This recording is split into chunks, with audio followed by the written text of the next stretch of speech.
Senate bill. That measure allows those 18 and older to carry concealed handguns in public without a permit. That means that they wouldn't need a background check, safety training, nor live fire testing. As we prepare for back-to-school season, we're partnering with United Way for a back-to-school supply drive. All you have to do is scan the QR code on your screen to donate now, or you can go to our website, WCNC.com/community. By donating, you can help transform students' educational experiences and provide them opportunities to succeed. You can donate now all the way up through August 11th. And it's a busy start out there. Got several incidents across the area, including this interstate crash. This is in Huntersville, 77 northbound near Hambright Road. Currently, those two left toll lanes are blocked and backups extend all the way to I-45. Got this new crash on Lake Point Drive in East Charlotte at the intersection of Albemarle Road. And then also do want to let you know of that traffic signal failure on the intersection of Carmel Road at Colony. Chris? Thanks a lot, Becca. We are dealing with another hot day. Heat advisory goes from noon until 8 o'clock. Could have the real feel anywhere from 100 to 105. High of 97. Very similar day to yesterday. But today has a better chance for showers and storms, especially between 4 and 8. We have a front that's dipping into the area that could bring some strong thunderstorms. Nothing really too severe at this point. And then look at that. Nice cool down. Either side of 90 degrees. Lower 90s Wednesday, Thursday. And then back close to 100 degrees next. 89. Wow. Ooh. We'll take it. I mean, if it's going to be 89, at that point, I'd rather just be 90 so we can keep the streak going. The way things have gone, it probably will. I was but thinking that. At least it's near normal. Normal. Average. Normal. Nice. A reminder, folks, the news does not end here. We are live all day with breaking news, weather, and traffic. That's on WCNC Plus, where we are streaming now. Join us. Make it a great Monday. Look at that great view of Carowinds.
streaming live right now at 7 a.m. right here on WCNC Plus. I'm Ben Thompson. And I'm Lisa Washington. It is another hot Monday in rush hour traffic. Take a live look now at roads around the Queen City. Becca Birdsall has a check on your morning commute. But first, we're going to be checking in with meteorologist Chris Mulcahy because we are weather alert today because of the dangerous heat that continues. Chris.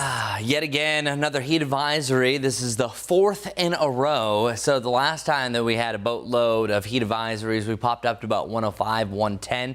The most we saw yesterday was a range about 104 to 106. We could be in a very similar range today. It does look a little less humid than yesterday, believe it or not, but I still think you're going to get up to that 103 range at least. Now, the afternoon, really between about 1 and 6, that's where we're expecting some of the highest ranges as far as our heat index is concerned. But stay cool, take breaks, and then, of course, we'll keep you updated on WCNC Plus, which, by the way, thanks for clicking, thanks a lot for downloading, and thanks for watching. Heat advisory, as I mentioned, goes noon until 8 o'clock, and it's for all those shaded in orange. So the cutoff is Lincoln County, Iredell County, and Rowan County. You're kind of that close enough. I still think that you're going to have a real feel flirting with that 100-degree mark, just not as much as what we have across Charlotte. And notice how it drops off so much, 101 to 97. Yes, we cool off once you get to the 6 o'clock hour. We start to trend down.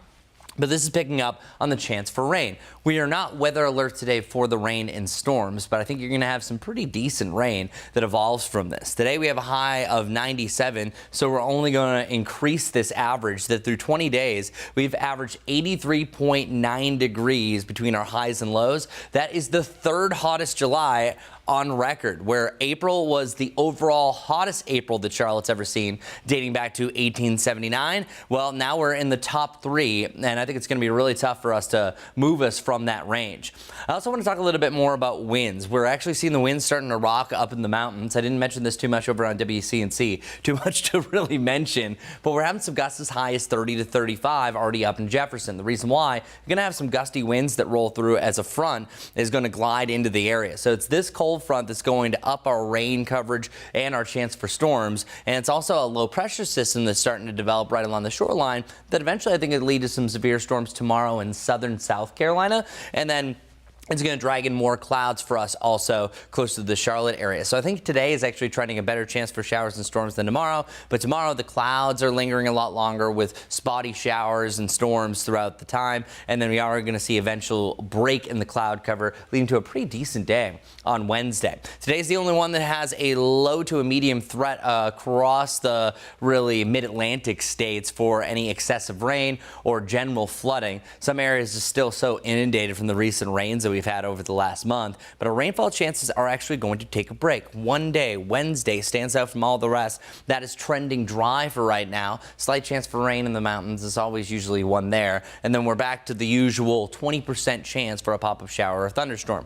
Our futurecast showing the earliest time for an isolated storm by about the noon to 2 o'clock hour, but I think the main activity is going to be anywhere from about 4 to 8 o'clock. That front triggers scattered storms that turn a little bit more widespread. They could cluster together, and that's going to allow for some gustier winds. So especially, I would say, late afternoon, early evening, that's going to be our best chance for storms. They should be mainly clear the area by about 9 to 10 o'clock. Charlotte should be clear by about 8. That's why that 4 to 8 window. And you can see for tomorrow, it's very spotty showers, maybe an isolated storm here and there. But then those clouds will start to break, gets a little bit brighter by the end of the day, and it settles us out for a nice little break from the heat. 97 today, 89 tomorrow. Now, here's the deal. If the front cruises through earlier, we get sunshine earlier in the day, it'll be yet again that 90-degree point wants to take back over. But still 89 is going to be uncomfortable. It's still humid. It'll still feel like the 90s, but it's nice to be either side of 90 degrees in the lower 90s on Wednesday and Thursday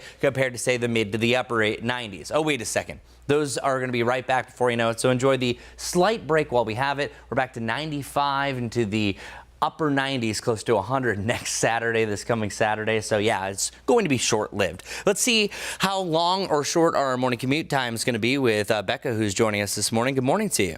Good morning, Chris. Well, rush hour traffic has begun across the area. Live view, in fact, one of the good spots this morning is going to be over towards York and Chester. 77 really looking good in both directions. No issue there if you are headed out early and if you're traveling in and around those areas. Do have that still active interstate crash in Huntersville. This is on I-77 northbound and it's near Hambright Road. You can see those delays extend from Hambright all the way to I-485. Now, currently the two left lanes are blocked, which would be the toll lanes. And we do have a live view from that area, but do not have any view of that crash over towards Hambright Road. So just be aware, may add several extra minutes to that morning commute. Got lots of incidents out there. Want to get to the ones that are causing the most issues, including this one, crash in East Charlotte, Lake Point Drive at the intersection of Albemarle Road. And then traffic signal failure. This is on Carmel Road at the intersection of Colony. And then over towards Gaston County, the thing that I've been talking about all morning long. Well, it's due to debris on the road impacting Highway 321 Chester Street southbound before Bulb Avenue. You can see that stretch of red. That is a stretch of stop and go traffic. You'll want to avoid this by taking Old Dallas Road, take Bulb Avenue where you then can get back onto 321, especially if you're trying to get on 85. A 17-year-old facing charges this morning after they allegedly shot and killed another teen at the Pageland Watermelon Festival. WCNC Charlotte's Richard Devane joins us live this morning with some reaction from neighbors. And Richard, we know that this festival is a long-time tradition for the area. Yeah, that's absolutely correct. Marred by the incidents that happened Friday night. The Watermelon Festival, a staple here in Chesterfield County, and it was canceled after this tragic shooting of one teen by another teen. Now, this all happening Friday night. It was a tragic end to what was normally a celebration here in Pageland. A teen shot and killed 17-year-old Sean Davis Friday night during the annual Pageland Watermelon Festival. Yesterday, they held a prayer vigil for the student athlete who attended Central High School. Police now say they've arrested the other teen, also 17 years old, for that shooting, charging him with murder, possession of a weapon during a violent crime. He's currently being held at the Chesterfield County Jail. The South Carolina law enforcement, or SLED, is now leading the investigation. In the wake of the tragedy, the rest of the Watermelon Festival was canceled on Friday. This out of respect for the victim and his family. The festival, a major summer event for the small Chesterfield County town. Central High School announced counselors will be available for students starting today. The community continues to grieve as support pours in for the family. Friends left devastated by the senseless violence, and parents, of course, devastated as well. He was a football player.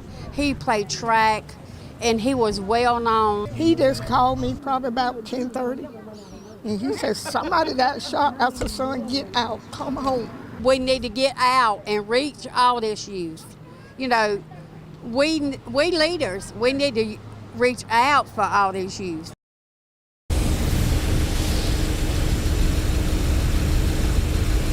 And police say while they have made that arrest and for the shooting, they still say this is an ongoing investigation and they're still collecting information and evidence. So if anyone has any, they'd like to hear from you. We're right here in Pageland. This is Richard Devane. We'll send it back to you. And to that point, I know it's probably limited what they're releasing at this point, but do we have any better idea of why you have two teens involved in this? Was there some sort of dispute among the two? Any idea sort of the story behind this? Yeah, police right now say this all seems to have stemmed from an argument. Over what, we don't know, but it seems to be because of an argument, and the one teen pulled a gun that he was not legally licensed to carry or have concealed out of his waistband, shot Davis several times, including in the chest, and that's how he died. And I tell you what, I mean, you talk to police here in Charlotte, or I'm sure out there, anywhere, they'll tell you that's one of the hardest crimes to stop is when people get into an argument and it just goes too far. Because at that point, police you can't get involved. It's too late. That's one of the more difficult crime trends we've seen. All right, Richard Devane reporting live for us in Pageland. Richard, thank you, sir. 7:09 now. Take a live look at the White House this morning. Right now, President Trump marking 6 months since he took office for his second term. Online, he is touting his accomplishments so far and looking ahead to new trade deals. It comes as the president tries to move past the Epstein files, but as NBC's Alice Barr explains, his supporters aren't ready to move on quite yet. I remember I went to Nebraska to get a 6 months into his second term, President Trump claiming to have revived the country. We hit a lot of home runs, and we're going to keep hitting them. Celebrating passage of his massive tax and spending bill, controversial migrant deportations, and imposing tariffs on trading partners around the world, with U.S. businesses feeling the effects and bracing for sweeping reciprocal tariffs set to hit at the end of the month. Nothing stops countries from talking to us after August 1st, but they're going to start paying the tariffs on August 1st. But as President Trump presses ahead with his agenda, Republican infighting over the case of infamous sex offender Jeffrey Epstein not going away. I'm ticked off at everybody. Look, this thing should have been handled. The president claiming his poll numbers have gone up among Republicans since what he calls the Epstein hoax, though new CBS polling shows his overall approval rating declining since February, with Republicans almost evenly divided on the Epstein handling, and 89% of those surveyed saying the Justice Department should release all its Epstein information. After a request from President Trump, the DOJ has asked for grand jury transcripts to be unsealed, but pressure is mounting for convicted Epstein associate Ghislaine Maxwell to testify before Congress, including from former Epstein lawyer Alan Dershowitz. She is the Rosetta Stone. She knows everything. She arranged every single trip. The ongoing controversy looming over the Trump administration 6 months in. The main focus of the controversy, whether Epstein left an incriminating client list. The DOJ and FBI say he did not. Ghislaine Maxwell is appealing her 20-year prison sentence for helping recruit underage girls for Epstein to abuse. The appeal complicating the push for her Capitol Hill testimony. In Washington, Alice Barr, NBC News. In Charleston, South Carolina, Democrats from California and Illinois held a town hall yesterday to listen to some concerned voters. They're urging South Carolina voters to demand answers from state representatives who voted in favor of the big, beautiful bill. We're going to call Tim Scott, Mace, we're going to call Graham. We're going to ask you to continue to call them. Bring them out. We want them simply to articulate their position. Representative Jackson from Illinois says that Representative Nancy Mace from South Carolina was invited to the event. Right now, Alaska Airlines working to get things back on track after grounding all of its planes overnight because of a computer outage. The issue started around midnight, was fixed about 3 hours later. While flights are back up and running, the airline warns it will take a while for everything to catch up. Still working to find out what caused it. And we checked, there are no Alaska Air flights out of Charlotte, but delays and gate changes could certainly have ripple effects into other carriers, especially if you have a connecting flight today. So just heads up there. According to FlightAware right now, there are 20 delays at Charlotte Douglas and 4 cancellations. All right, meanwhile, the FAA now looking at yet another near collision, this time a military plane and a Delta plane. It comes 6 months after that deadly DC crash involving an American Airlines flight and a Black Hawk helicopter. NBC's Maggie Vespa talked to Delta passengers about that pilot's quick actions. You probably saw the airplane kind of sort of coming at us, and nobody said, hey, there's also a B-52 in the pattern. For passengers, a stunning announcement. There's no radar here, so the tower is controlled, the tower does everything visually. It happened on board Delta Flight 3788, operated by SkyWest, flying from Minneapolis to Minot, North Dakota Friday night. FlightAware showing it made this circular diversion before landing. The pilot filmed by a passenger reliving his conversation with air traffic control before a near collision with, he said, a B-52 bomber. He said, turn right. I said, there's an airplane over there. And he says, turn left. And then by the time we read back the clearance, looked over and saw the airplane that was kind of coming on a converging course with us. The pilot said he opted to make the sudden move given the military aircraft's speed. Sorry about the aggressive maneuver. It caught me by surprise. This is not normal at all. Long story short, it was not fun, but I do apologize for it, and I thank you for understanding. It was kind of not a fun day at work. Minot International Airport is roughly 13 miles from an Air Force base. The Department of Defense referring NBC News' questions to the FAA, who says they're gathering information on what happened. SkyWest saying it's investigating, adding the plane landed safely but performed a go-around. I just remember the plane going like sideways like that. Monica Green is the passenger who filmed this video. It just made me so sick to my stomach that it was so close to happening. The shocking near miss comes just 6 months after a military helicopter collided with a passenger plane near Reagan National Airport in D.C., killing 67. Recent incidents that make frequent flyers like Green weary. I'm very anxious about the idea of going back to that airport and flying home. That was NBC's Maggie Vespa reporting. Right now, people in the nation's capital are waking up to some flood damage from the weekend. Take a look at just how much water moved through the streets of Washington, D.C. and several parts of Maryland and Virginia. Cars were stuck in the fast-moving water.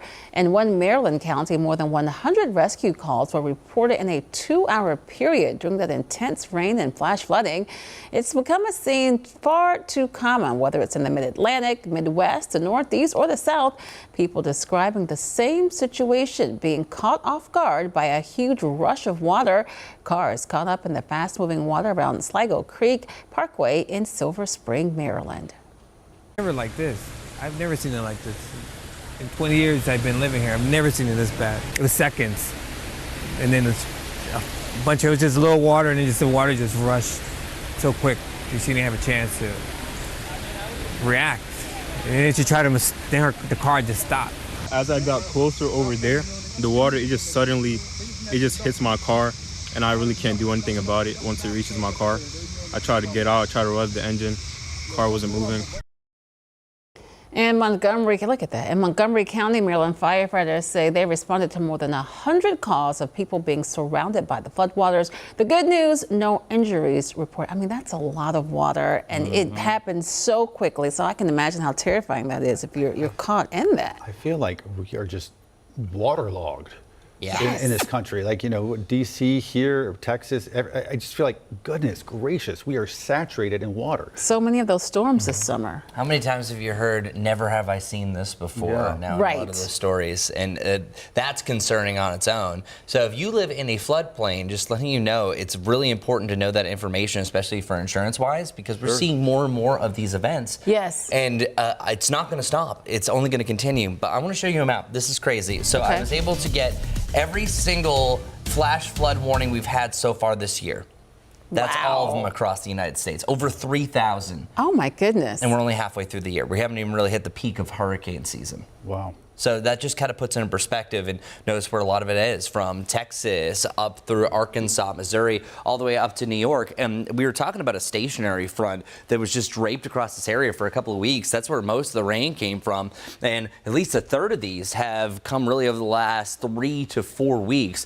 Just absolutely staggering conditions have been here. And I haven't been able to get the exact count of all this. It's almost too much data to go through. But yeah, over 3,000, we can say at the least. As far as our excessive rain impacts go, it's very low for the day today, but still there. We're just outside of the medium threshold. We have a little bit of green here from Shelby over to Charlotte down to Lancaster.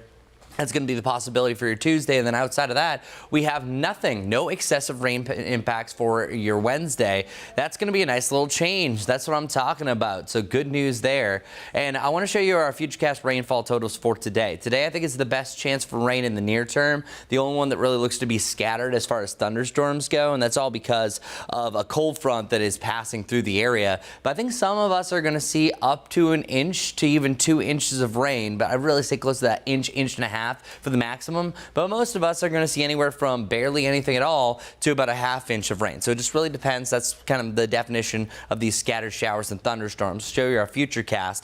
I think this is the type of environment. It's hot and humid enough. We have a nearby front that we could have a storm bubble up as early as noon. Usually it's after 2 o'clock, the golden hour. Now, you're likely good until 2, but I am seeing signs of this. Sometimes I overlook those, and it's like, those aren't going to come to fruition. Today, I think that they could. So between about noon to 2, you have a chance for an isolated storm wherever you are.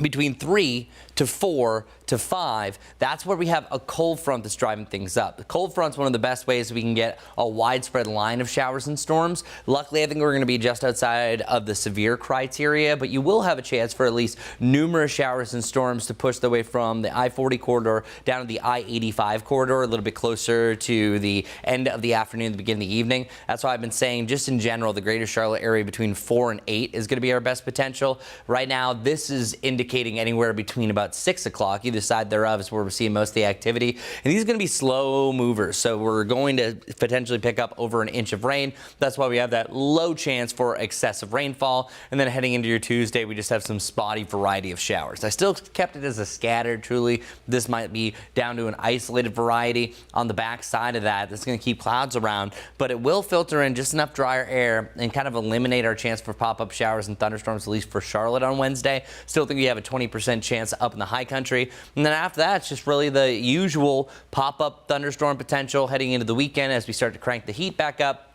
And then we'll see a better scattered chance by the end of the weekend as another nearby system starts to roll in. I want to talk about the other two 10-day forecasts that I have here. Because of that cold front and the cloud cover, look at the difference. What a difference a day makes. 97, 89. The only way this is going to bust is if the cloud cover clears a whole lot earlier and we don't really see any rain, but it looks like it's going to be cloudy most of the day. Not the most picturesque Tuesday, but it's nice to avoid the upper 90s, but hold on, we're only taking a brief break. We're right back to the mid 90s by Friday, and then even challenging that 98 plus mark on Saturday. If we're already calling for 98 for Saturday and it's Monday, there's a good chance that we might even challenge 100 degrees. And then the last note, the lows. The lows will drop down to where they should be. We should be averaging about 71 degrees for a low. Well, at least we have that for Wednesday before we're back to where we've been, the mid to the upper 70s. That's your weather. Now head over to traffic, where Rebecca's had a very active morning thus far. That's right. I do want to start with some good news, though. That interstate crash over towards Huntersville, I-77 northbound near Hambright Road. We did get the go-ahead that this has cleared at least to the shoulder, as I'm still seeing some pretty heavy backups from Hambright Road all the way to I-45. Still will add several extra minutes to that morning commute. Like outside over towards South Charlotte, I-77 at Nations Ford Road. Those northbound lanes especially packed with traffic, so a little bit stop and go as drivers head closer to Uptown. These are all the active crashes and incidents we have in the greater Charlotte area, so a morning to likely allow yourself plenty of extra time as you head out the door, including this one, lane blocked due to an incident on Finchley Drive at the intersection of Eastway. And then in addition, still have this active crash over towards Ballantyne, Tamarind Drive at the intersection of Woodland Watch Court. Got this one crash on Sykes Place near Forbes Road, causing just a few minor issues. And then still have this one over towards Gastonia. Debris on the roadway causing some big backups and blocking several lanes of traffic on Chester Street southbound before Bulb Avenue, and this is just north of 85. So if you normally take this route, make sure to avoid this by taking Old Dallas Road to get around this. Hi, this is Louis Sprinkle. Time for a Monday Trivia represented by this cartoon right here. In fact, our Monday Trivia is a very toasty topic. In fact, did you know Romans dropped a piece of toast in wine for good health?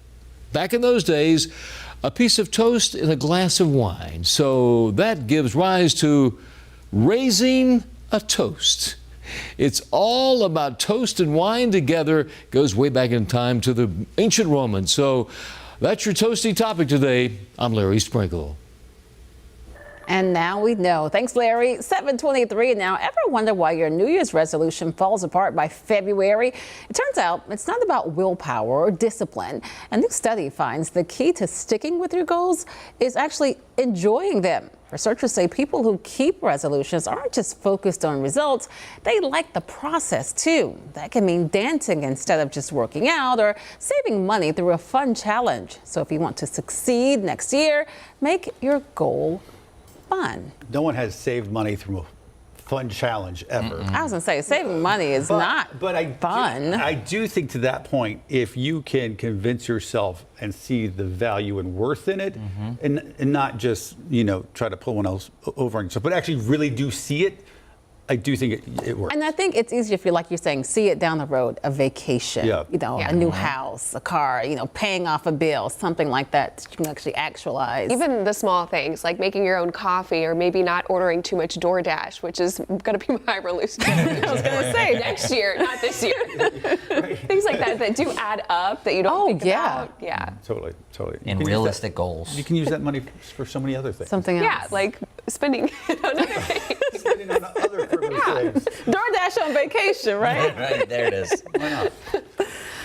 All right, thanks so much. Well, an update now to that viral video that you have probably seen on your social media feed. I mean, who hasn't at this point? We've learned that the Astronomer CEO, Andy Byron, has resigned after being busted on that Jumbotron, hugging the company's head of HR, Kristen Cabot. It happened during a Coldplay concert. The embrace went viral, with Coldplay's Chris Martin even throwing in his commentary. He said, either they're having an affair or they're just very shy. I mean, I laughed at it like everybody. I was amused by it. I was shocked. Yeah. But now I'm just like, I hope that they're okay and their families are okay, because this is more than they bargained for sure. A lot more. Those two definitely not shy. Yeah, right. All right, live pictures right now over Uptown on your Monday morning. Step outside, and folks, it already feels like a swamp. That's right, at 7:25 in the morning. We've got more of your forecast and traffic coming your way right here on WCNC Plus.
Well, good day, everybody. Another day in the mid to the upper 90s. That's where we've been, 97, 96. Yesterday was at 98, and today we have a high of 97 degrees. The only thing that's going to cut that short is if we do see a storm a little bit earlier than the late afternoon. There's a slight chance for an isolated storm earlier in the day, but I think it's really after 4 o'clock, really 4 to 8 looks to be the sweet spot here. Seeing those isolated storms turn scattered, and scattered even to widespread right along a cold front that pushes through. So really it's the late afternoon heading the early evening that we're going to see some of these passing showers and storms. That cold front's also going to cool us down either side of 90 degrees Tuesday and Wednesday, but right back to the mid to the upper 90s Friday heading into the weekend. So it's another hot day. It's another active start to your morning commute. Let's get over to Becca. Calling it the messy Monday morning commute. Live look outside just south of Uptown. This is I-77 at West Boulevard, especially packed on those northbound lanes. And here are all the active incidents across the greater Charlotte area, including this one. This over towards East Charlotte, impacting the intersection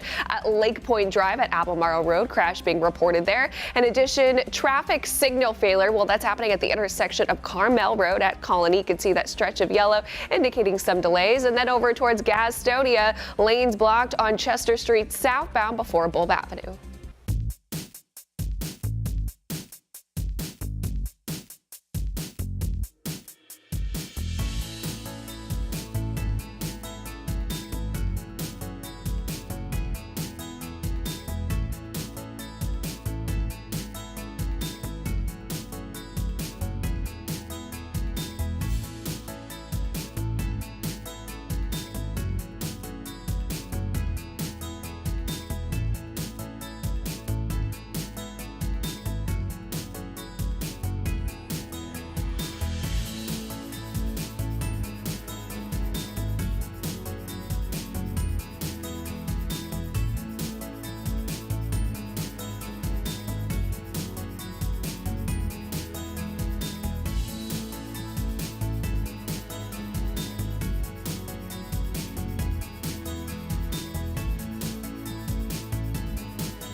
We hope your Monday morning is off to a good start. Thanks for joining us live on WCNC Plus at 7:30. I'm Lisa Washington. And I'm Ben Thompson. It is a weather alert day as temperatures soar into the 90s. That means Gastonia's cooling center is going to be open, but with some changes. WCNC Charlotte's Destiny Richards is live this morning with an update on the city's plan, that recent controversy, and what it means for those trying to stay safe in today's heat. Destiny.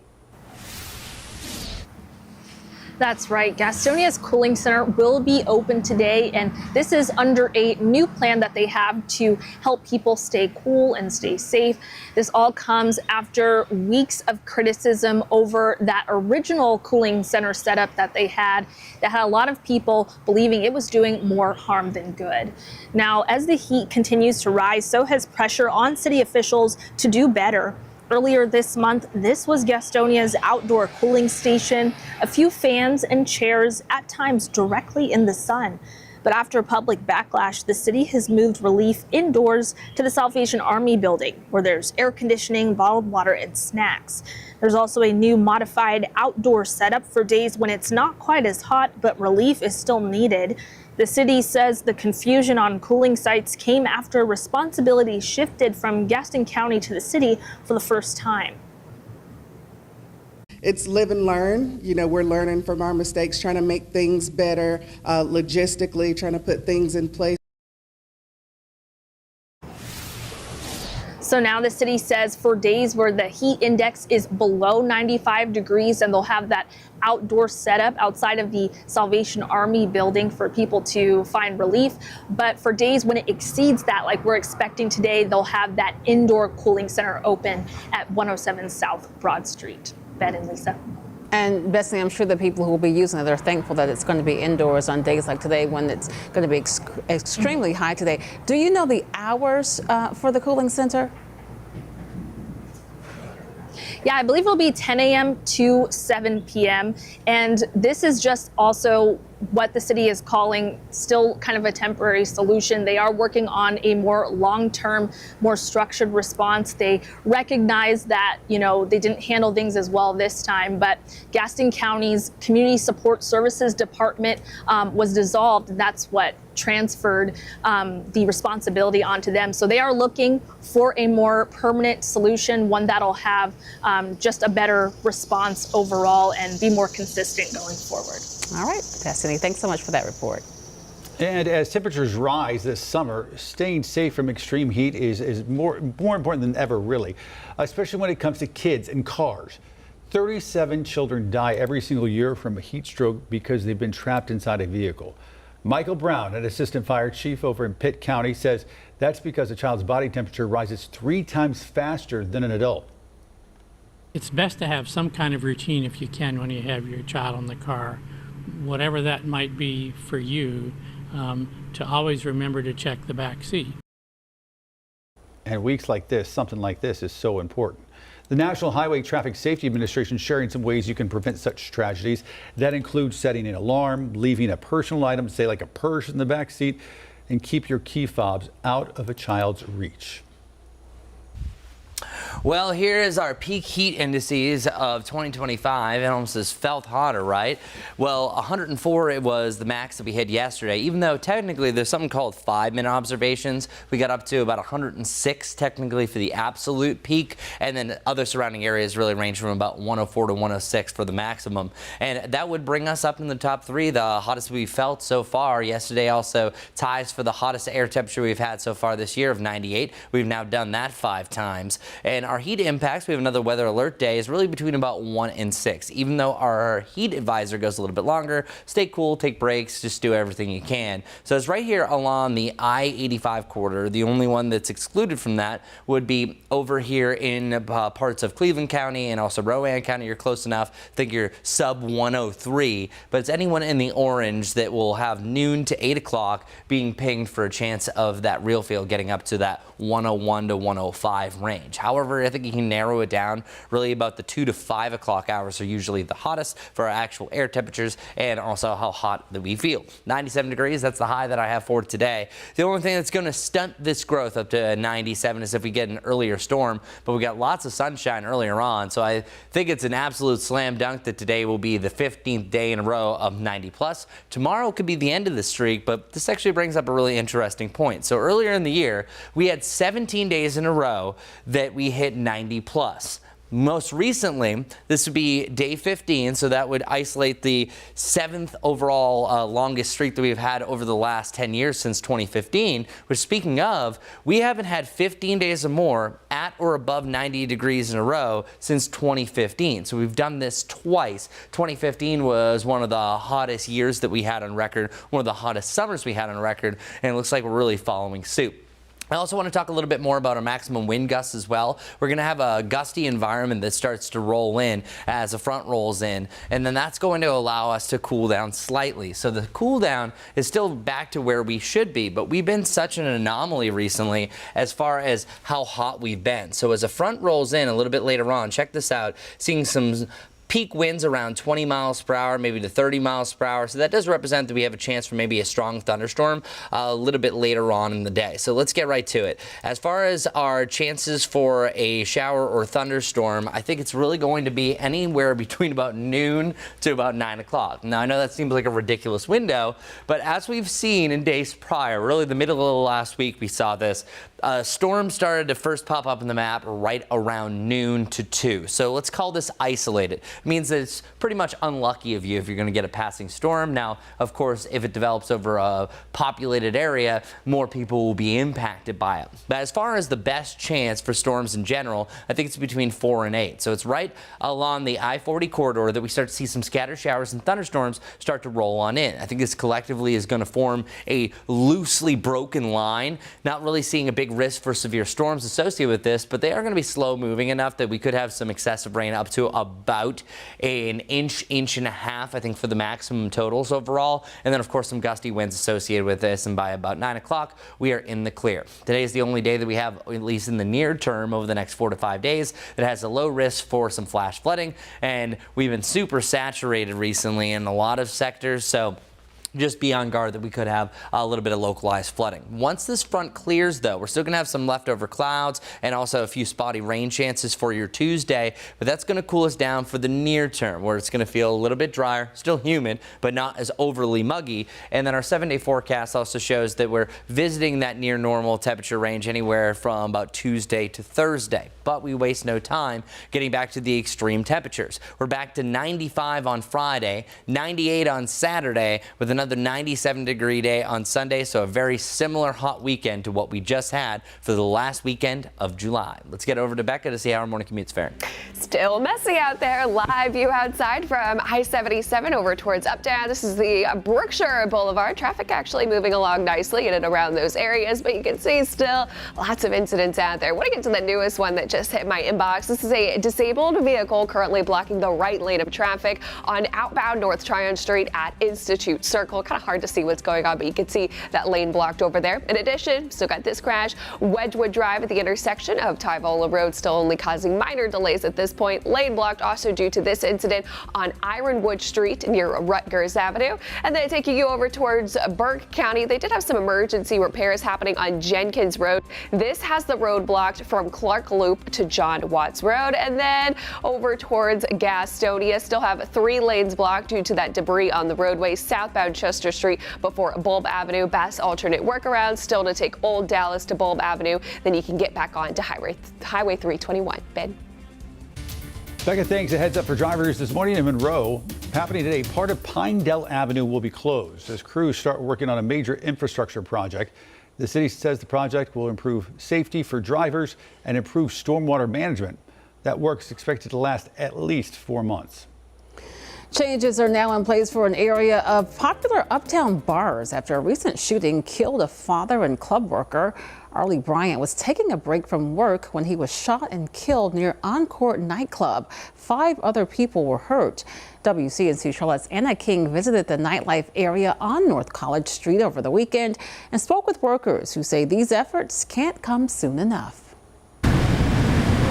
following a shooting in Uptown that left one person dead and 5 others injured.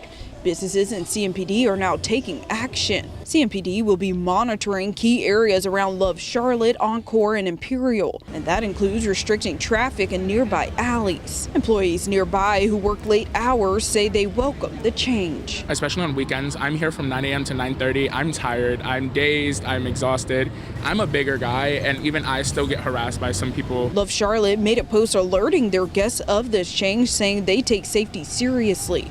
The hope now is that the increased presence not only protects people, but shifts Uptown's reputation. I think it might also help people want to come to Uptown. I feel like Uptown gets a bad rep. I know, like, I'm newer to this area, and one of the first things I heard was, ooh, you can't walk around Uptown without safety. Still, workers say security can't be the only solution to the growing problem. I can just kind of like get to my car as fast as I can.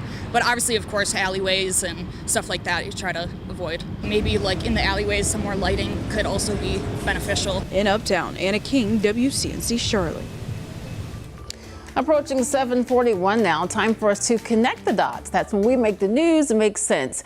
Health insurance is about to get a lot more expensive, especially if you buy your coverage through the Affordable Care Act.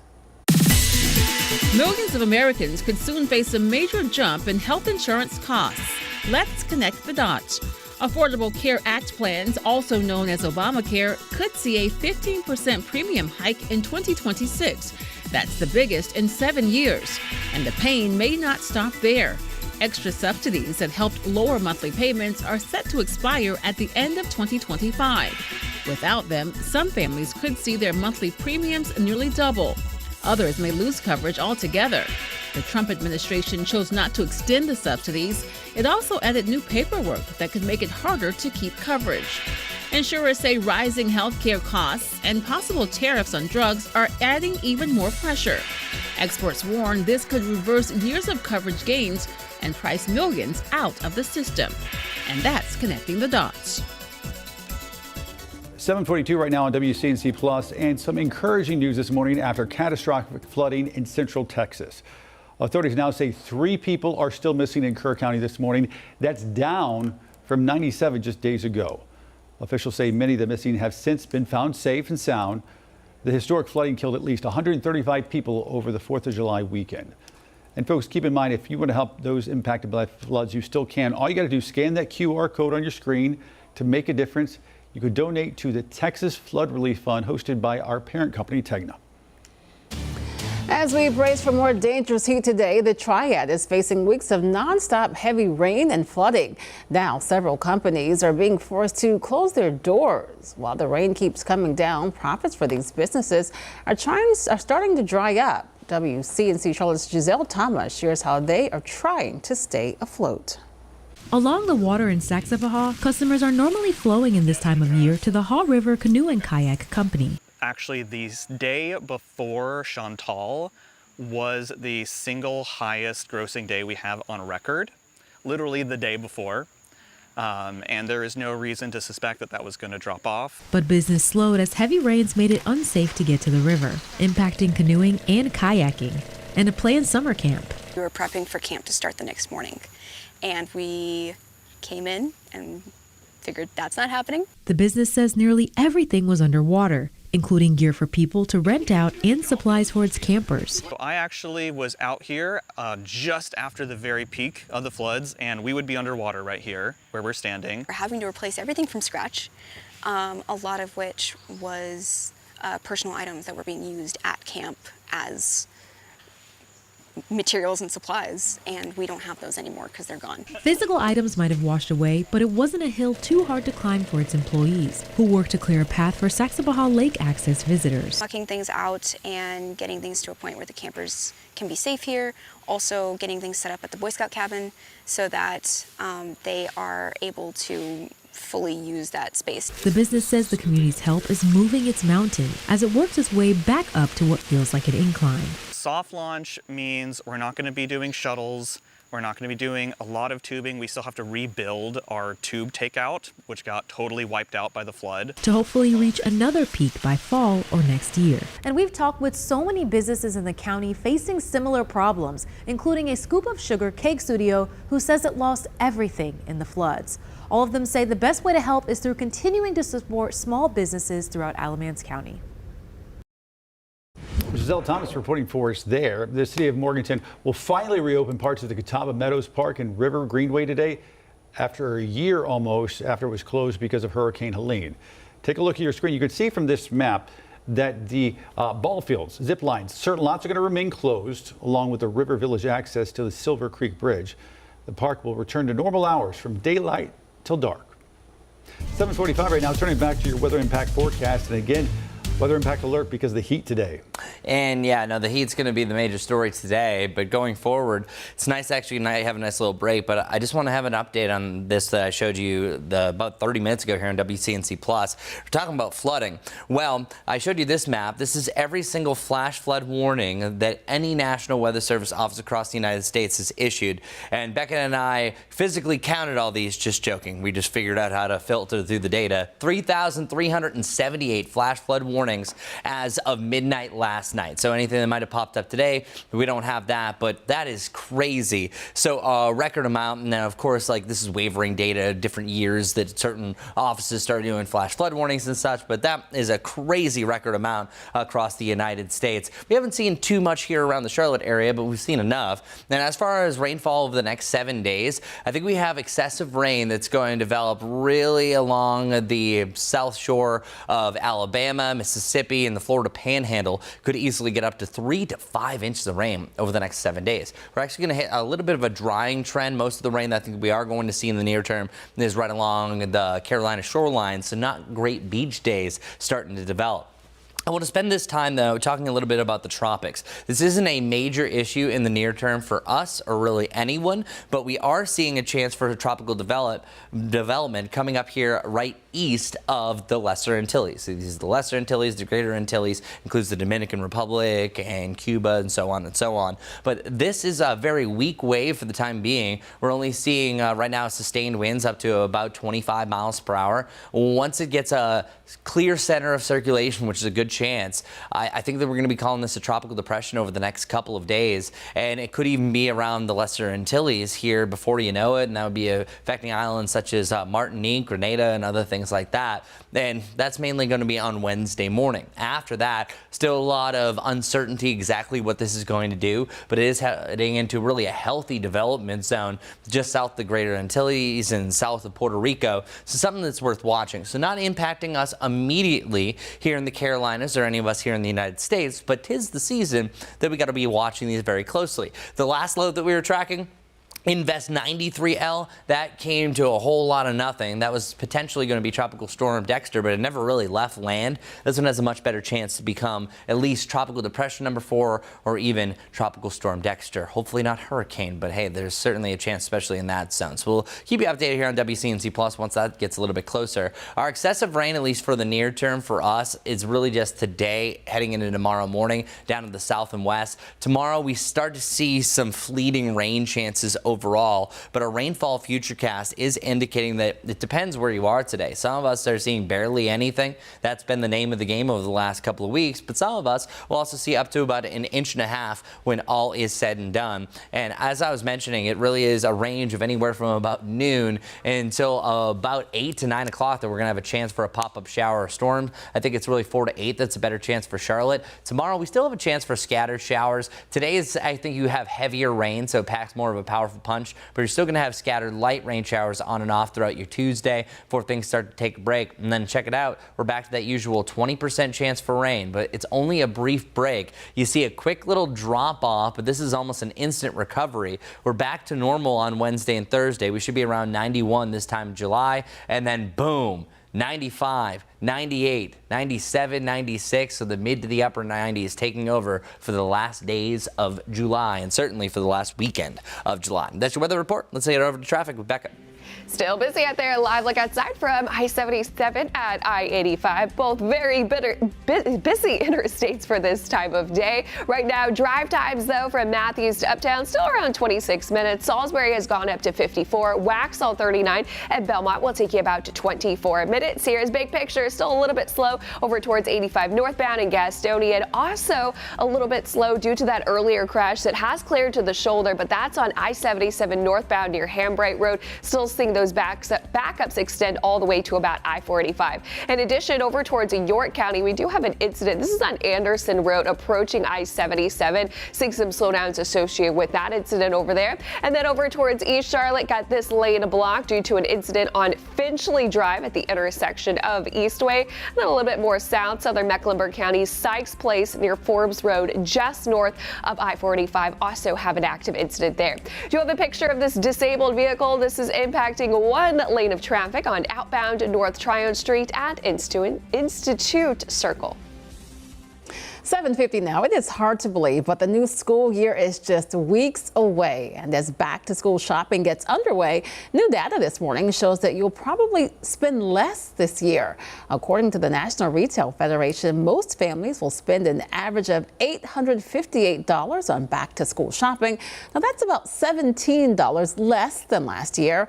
However, back-to-school spending is up 26% over the past 10 years. This year, families are expected to spend the most on electronics and clothing.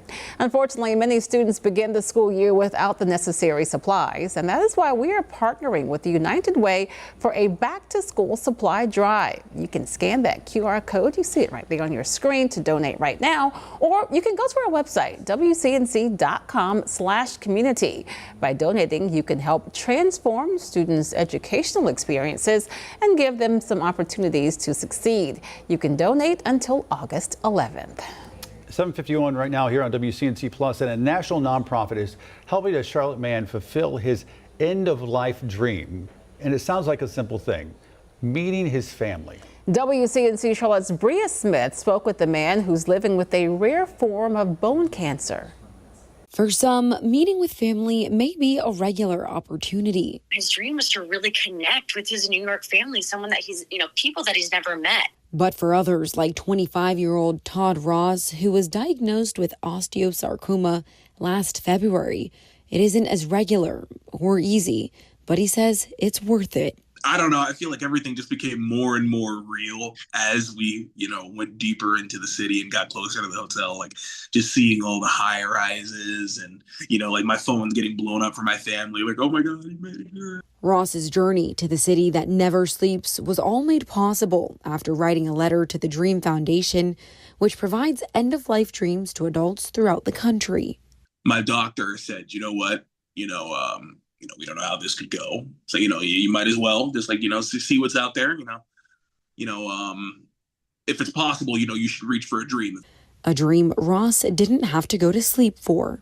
We've secured a 4-night stay at a hotel.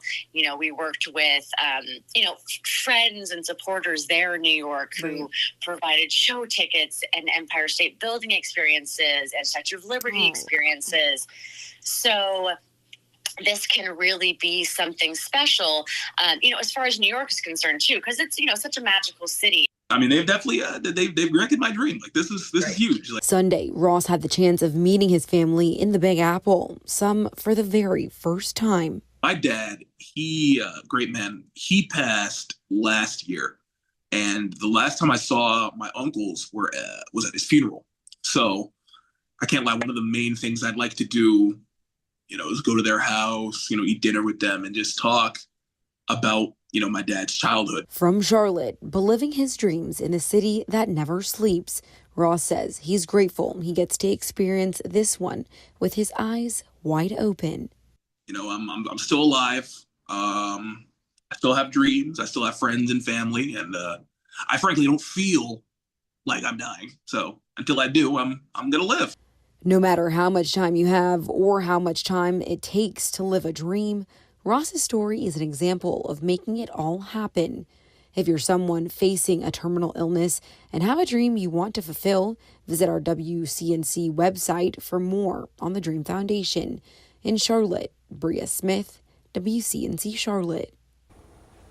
It really puts it into perspective. It does. Right? You know, we get so caught up in trivial things sometimes, but really focusing on what is most important, living your life and family, so And important. family. Yeah, the clarity that comes with something like that. And kudos to him for having such a strong outlook. Yes. And also the organization for doing just important work for folks who are really struggling. For sure, for sure. All right, 7:54 right now. Live pictures right now over Uptown. We're going to take just a really quick break, and then we're back with more breaking news, weather, and traffic right here on WCNC+.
Well, hello everybody. It's 82 degrees right now, and guess what? It feels like 86. So welcome to another day where we're going to have those heat indices surging, feeling like 101 by 2, 103 by 4. And that's the range we're going to be in, 101 to about 105. And we're actual air temperature is going to get up to about 96, 97 today. So very similar to yesterday. That's why we have another heat advisory, day 4 of one of these. That's from noon until 8 p.m., especially from Gastonia, Concord, Charlotte, and areas down towards the south. Our futurecast also indicating we could have a pop-up storm as early as noon. Noon to 2 looks to be the first coming. And then it's really after 4 to about 9 that we're seeing passing showers and storms that brush by the Charlotte area. Could have a lingering one that's after that, and then we'll have on and off rain chances for your Tuesday. And it should be a lot cooler because of a passing cool front and more clouds tomorrow. After that, back to the lower 90s, and then boom, the extreme heat's back before you know it, mid to the upper 90s Friday and for this coming weekend. Let's get over to Becca. Car is still out there. Live look outside. This is I-77 at Clayton Road, especially a little bit packed on those northbound lanes, and still got several incidents out there. Want to get to the newest one on the board. This is going to be on Billy Graham Parkway, just north of I-85. You can see that stretch of orange there indicating several delays associated with that. In addition, still have the traffic signal failure on the intersection of Carmel at Colony Road.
Streaming live right now at 8 a.m. on a Monday morning. I'm Ben Thompson. And I'm Lisa Washington. We are weather alert today as our feels like temperatures are expected to get into the triple digits today. Meteorologist Chris Mulcahy is going to join us now with details.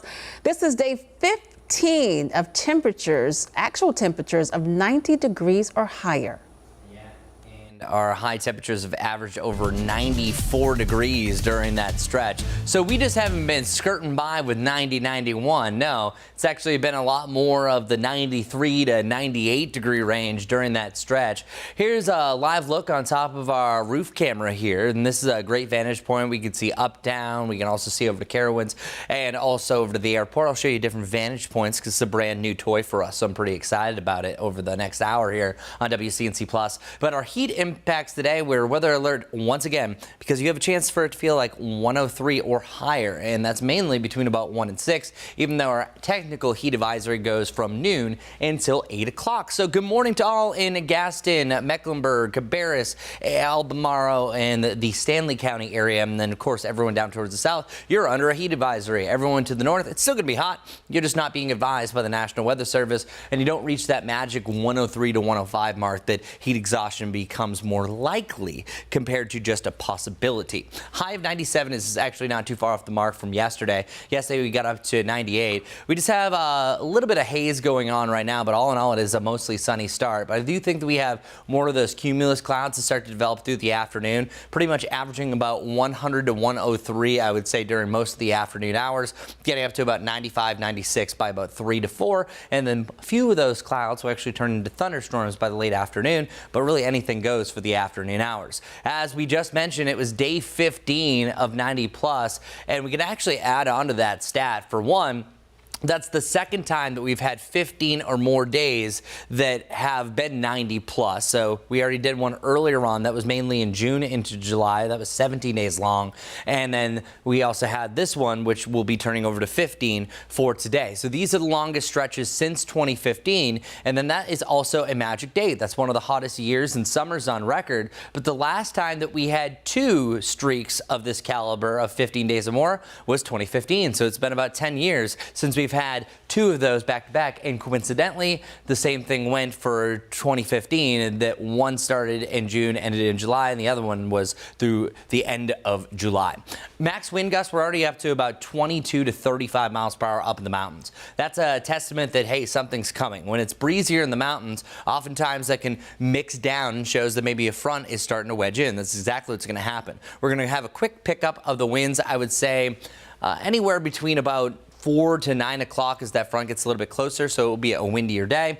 And then also you have a chance that any outflow boundary from one of these thunderstorms could pick up the winds, start to turn the leaves upside down. Of course, that is a weather myth that we have busted before for your weather IQ. That can happen on any breeze, but oftentimes the outflow of a thunderstorm can turn those leaves upside down, saying that rain is coming. So it verifies sometimes.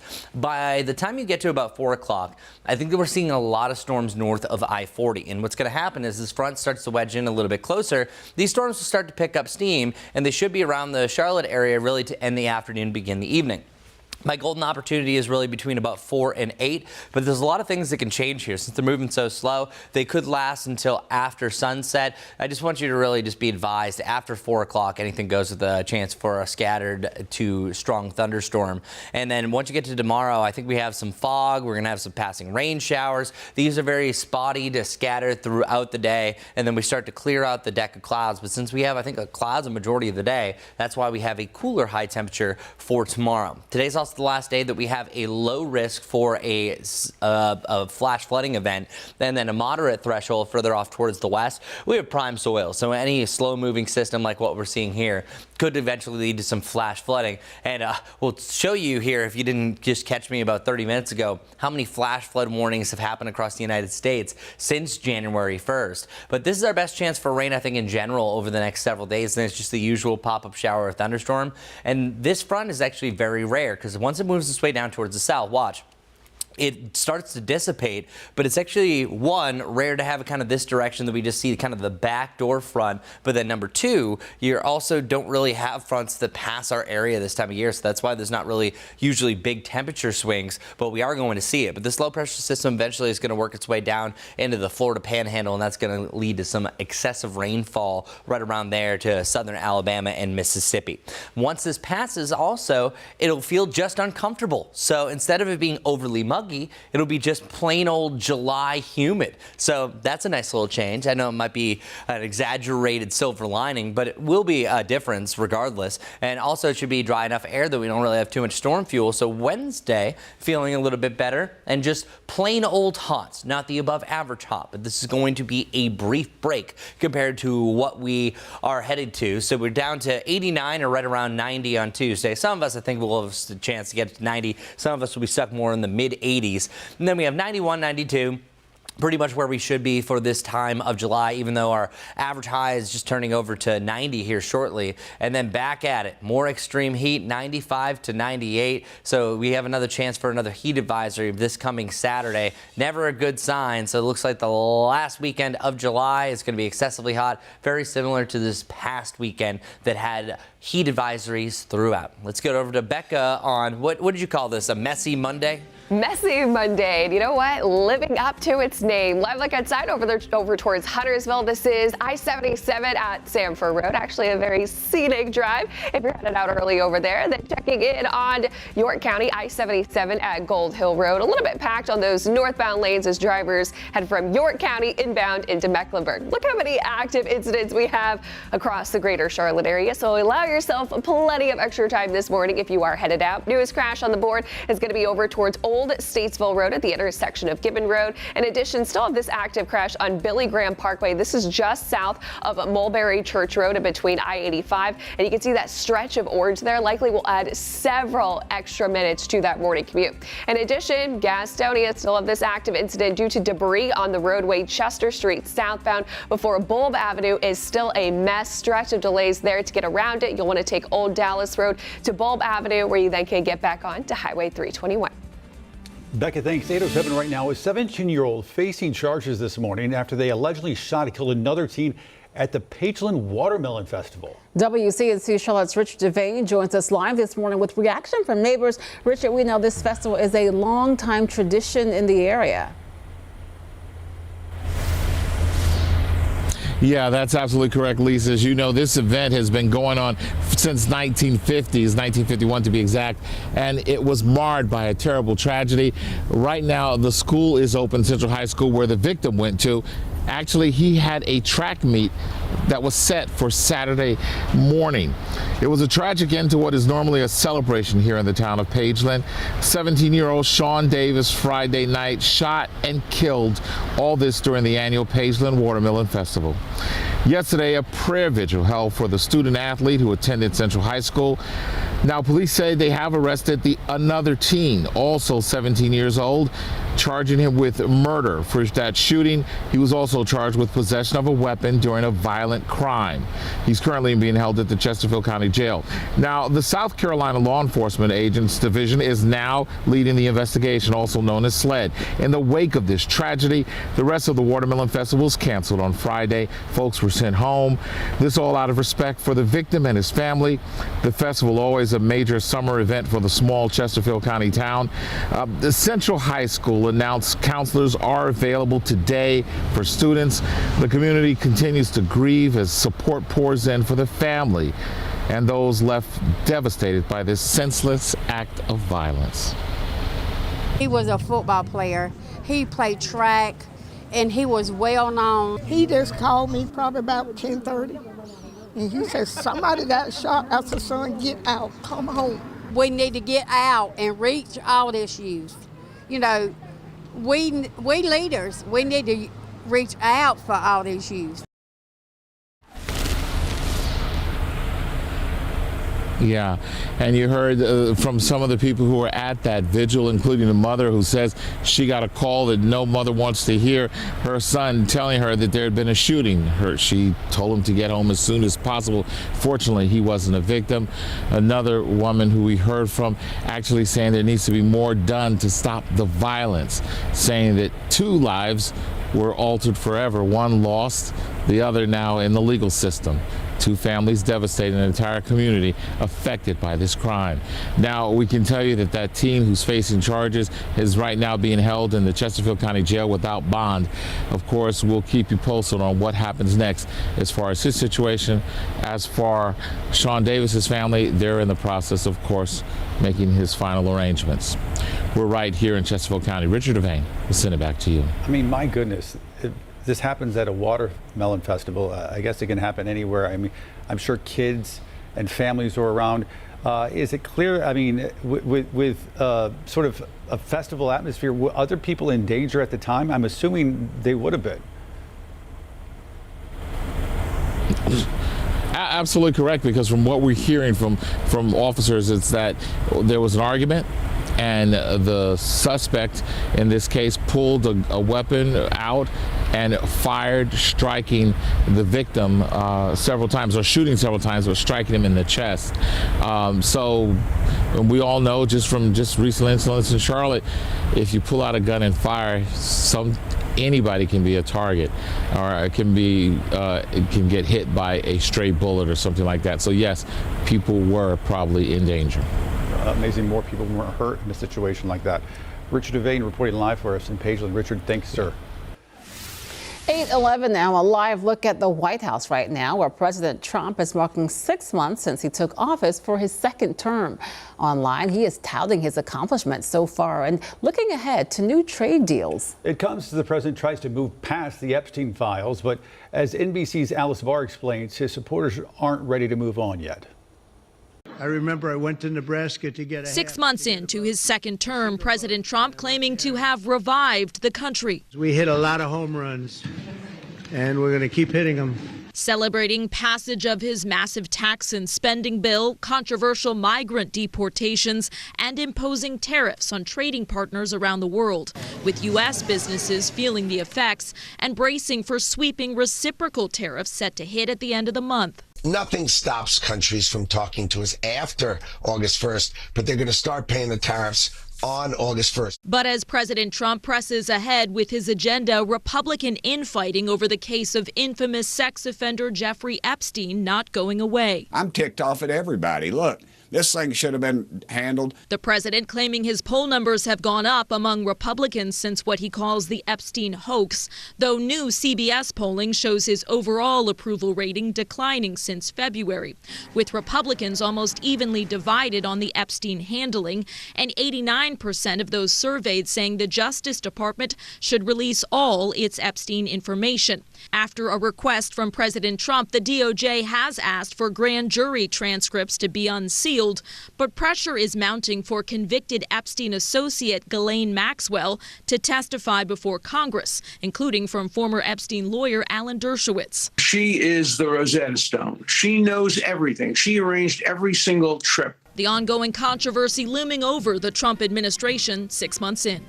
The main focus of the controversy, whether Epstein left an incriminating client list. The DOJ and FBI say he did not. Ghislaine Maxwell is appealing her 20-year prison sentence for helping recruit underage girls for Epstein to abuse. The appeal complicating the push for her Capitol Hill testimony. In Washington, Alice Barr, NBC News. In Charleston, Democrats from California and Illinois held a town hall yesterday to listen to concerned voters. They are urging South Carolina voters to demand answers from their state representatives who voted in favor of the big, beautiful bill. We're going to call Tim Scott, Mace, we're going to call Graham. We're going to ask you to continue to call them. Bring them out. We want them simply to articulate their position. Representative Jackson says that Representative Nancy Mace from South Carolina was invited to the event. Right now, Alaska Airlines working to get back on track this morning after grounding all of its planes overnight because of a computer outage. The issue started around midnight and was fixed about 3 hours later. The flights are back up and running. The airline warns, though, it's going to take a while to catch up. Still working to find out what caused the outage. And while there aren't any Alaska flights out of Charlotte, delays and gate changes could certainly ripple out to other carriers, especially if you have a connecting flight today. So heads up. As of right now, according to FlightAware, there are 20 delays at Charlotte Douglas and 4 cancellations. Meanwhile, the FAA now looking into yet another near collision, this time between a military plane and a Delta flight. It comes just 6 months after that deadly D.C. crash involving an American Airlines flight and a Black Hawk helicopter. NBC's Maggie Vespa talked to Delta passengers about that pilot's quick actions. You probably saw the airplane kind of sort of coming at us, and nobody said, hey, there's also a B-52 in the pattern. For passengers, a stunning announcement. There's no radar here, so the tower is controlled, the tower does everything visually. It happened on board Delta Flight 3788, operated by SkyWest, flying from Minneapolis to Minot, North Dakota Friday night. FlightAware showing it made this circular diversion before landing. The pilot filmed by a passenger reliving his conversation with air traffic control before a near collision with, he said, a B-52 bomber. He said, turn right. I said, there's an airplane over there. And he says, turn left. And then by the time we read back the clearance, looked over and saw the airplane that was kind of coming on a converging course with us. The pilot said he opted to make the sudden move given the military aircraft's speed. Sorry about the aggressive maneuver. It caught me by surprise. This is not normal at all. Long story short, it was not fun, but I do apologize for it, and I thank you for understanding. It was kind of not a fun day at work. Minot International Airport is roughly 13 miles from an Air Force base. The Department of Defense referring NBC News' questions to the FAA, who says they're gathering information on what happened. SkyWest saying it's investigating, adding the plane landed safely but performed a go-around. I just remember the plane going like sideways like that. Monica Green is the passenger who filmed this video. It just made me so sick to my stomach that it was so close to happening. The shocking near miss comes just 6 months after a military helicopter collided with a passenger plane near Reagan National Airport in D.C., killing 67. Recent incidents that make frequent flyers like Green weary. I'm very anxious about the idea of going back to that airport and flying home. That was NBC's Maggie Vespa reporting. Right now, people in the nation's capital are waking up to flood and damage from the weekend. Take a look at just how much water moved through the streets of D.C. and several parts of Maryland and Virginia, too. You can see cars that were stuck in the fast-moving water. In one Maryland county, more than 100 rescue calls were reported in a 2-hour period during the intense rain and the flash flooding. It's a scene that's becoming far too common, whether it's the Mid-Atlantic, the Midwest, the Northeast, or the South. People describing the same situation, all being caught off guard by a huge rush of water. Cars moving in that fast-moving water along Sligo Creek Parkway in Silver Spring. Never like this. I've never seen it like this.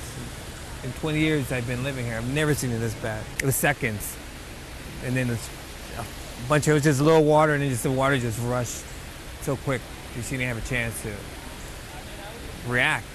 And then she tried to, the car just stopped. As I got closer over there, the water, it just hits my car, and I really can't do anything about it once it reaches my car. I try to get out, I try to rev the engine, car wasn't moving. Firefighters in Montgomery County, Maryland, just outside D.C., so they responded to more than 100 calls of people being surrounded by the flood water. The good news, though, no injuries reported so far. And I think you said it best, Chris. How many times have we heard people say, I've never seen it like this. Yeah. It's never been this bad. That's becoming more common. I feel like every single day that we're hearing a national story, it's constantly like that. Even areas that are extremely flood prone are not seeing floods like this. And I brought this up earlier, and it really is substantial that there have been over 3,300 flash flood warnings since January 1st. And let's go to the graphics here. I can actually take a step further. So what you're seeing here are a range of different degrees of flash flood warnings. Now, of course, you don't have as many in January, but since June 1st, dialing this back a little bit more, 1,977 of those have happened since June 1st. So if you bring that to a basic stat, we're now averaging over the last 50 days over 39 flash flood warnings a day. Wow. 39 flash flood warnings a day across the U.S. Now, a lot of us that we've seen here in the Carolinas was from that one event in Chantal, and we had some scattered here and there. But as far as the Charlotte area goes, we've seen the occasional one, but it's not as widespread. And you can actually connect everything from the Texas area all the way up through New York, that we've really had this constant areas of fronts, and a stationary front was there for the last couple of days, that we picked up most of these flash flood warnings. So we don't need any more rain, but we're going to see it. And already we're calculating, I think, the best chance for more flash flood warnings just off towards the northwest of us, so just a state over, our neighbors over in Tennessee, western side of Virginia, up into Kentucky, which was the first big flood story, if you can remember, back in the early spring. They saw exceptional rain, and they also had people saying that they've never seen flooding like that before. For us, we do have a chance for a flash flood warning or two, or just some localized flooding. Our rainfall outlook, anywhere from nothing at all to about 1 to 2 inches of rain. So yeah, it really just depends where you are. If we have that slow mover, some areas could see a pop-up thunderstorm earlier in the day, and then see again more widespread rain to close out the day. And our precipitation chances are also at a scattered today and tomorrow. We're not going to be back to that range until next Sunday heading into Monday, but Wednesday is actually the only day that stands out from all the rest. Our low temperature outlook, you can see that we are going to see a nice little correction. 75 tomorrow, and then 71, and before we're right back to the mid to the upper 70s. And we should be averaging about 90 to 91 for the rest of July. Well, guess what? We have a chance at our first below normal day. It's going to be pretty close too. That would break our 15-day stretch of 90 degrees or more. Today will be day 15 at 97. And then we have 92, 95, and before you know it, we are well back into the mid to the upper 90s, 97 to 96, before we're back down into the lower 90s for the last days or to the first days of August. So this is going to be a really interesting trend as we're going up and down for our temperatures. Real quick, another look at our futurecast. I mentioned anything goes for a pop-up shower or thunderstorm. Oftentimes it's after 2. I think it's really afternoon, so anywhere between about noon to 2. We have a few storms that are popping up here on the map, but most of the activity won't arrive until later on. So it's really late afternoon heading into the early evening. It's along the cold front that's going to bring our temperatures for our highs and lows down significantly. That arrives late day, but it's especially during the evening time. So this could affect the back end of your evening commute, seeing those passing showers and storms. Once the sun sets, a lot of this activity is starting to erode. By about 9 to 10 at the latest, those storms should be free of us. The only change that could happen here, if they move a little bit slower, they'll last a little bit deeper in the evening. So anything after 4 o'clock, I want you to be on guard for a slow-moving storm, flash flooding, even some of those gusty winds. By tomorrow, it's just on and off scattered showers and occasional thunderstorm. Let's head over to Becca to see how our commute's behaving up to this point. Still have about 11 active incidents across the greater Charlotte area, so rush hour traffic not done with us just yet. Live view outside from I-77 at Westinghouse Boulevard alongside that Mecklenburg-York County line. Still very busy out there, and again, like I mentioned, 11 active incidents across the area. So let's get to some of the new ones. This one is a crash being reported on Mallard Creek Road at Prosperity Church Road at the intersection there. And in addition, have this one over towards the Steel Creek area on Steel Creek Road at Settlers Trail Court, causing a few minor delays there. And then just west of the airport, West Boulevard at Wallace Steel Road, a little bit of slowdown there. And then still have this one. This is on Billy Graham Parkway heading northbound at Mulberry Church Road, just south of it actually. We're seeing a stretch of orange now starting to improve, so that's going to be the good news. Still have this disabled vehicle. This is on outbound North Tryon Street at Institute Circle, and currently that right lane of traffic is blocked off. Hi, this is Louis Sprinkle. Time for a Monday Trivia represented by this cartoon right here. In fact, our Monday Trivia is a very toasty topic. In fact, did you know Romans dropped a piece of toast in wine for good health? Back in those days, a piece of toast in a glass of wine. So that gives rise to raising a toast. It's all about toast and wine together. Goes way back in time to the ancient Romans. So that's your toasty topic today. I'm Larry Sprinkle. Did you know that? Did not know that. I did not know that. Learn something new every day. Although I'll pass on toast in my wine. South Carolina is not the most expensive place in the U.S., but a new report found it's definitely not the cheapest either. According to Go Banking Rates, It costs about $74,000 a year to live comfortably in the Palmetto State. That makes it 26th cheapest state to live in. North Carolina not too far behind at 28th. By the way, you ask, what is the most expensive? Hawaii, with an average cost of living at $144,000 a year. That's it? There you go. It's expensive to live on an island with sunshine. Very expensive. Right? All right, we're going to take a quick break right now, but keep it right here on WCNC Plus.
You wouldn't guess it. It's going to be another hot day. 82 right now, feeling like 86. Lots of sunshine, which will warm us up in a hurry. We'll be in the 90s before you know it, and it'll feel like 100 degrees as early as noon, where I think we could spike up to about 105 for the real feel by 4 p.m. Temperatures will be at 96, 97 degrees by the end of the afternoon. That's why we have a heat advisory, chance of feeling like 100 to 105 throughout the afternoon hours. It goes from noon until 8, but realistically, it's really about that 2 to 6 time frame that we have the highest heat indices about how hot you're going to feel. We also have a chance for an isolated storm right smack dab in the middle of the afternoon, but it could pop up as early as noon. But I think the most activity is between 4 and 8 o'clock. That's where we're starting to see a line of storms develop right along the I-40 corridor, drifting its way down towards the south. So Charlotte has its highest chance of storms really during the early evening.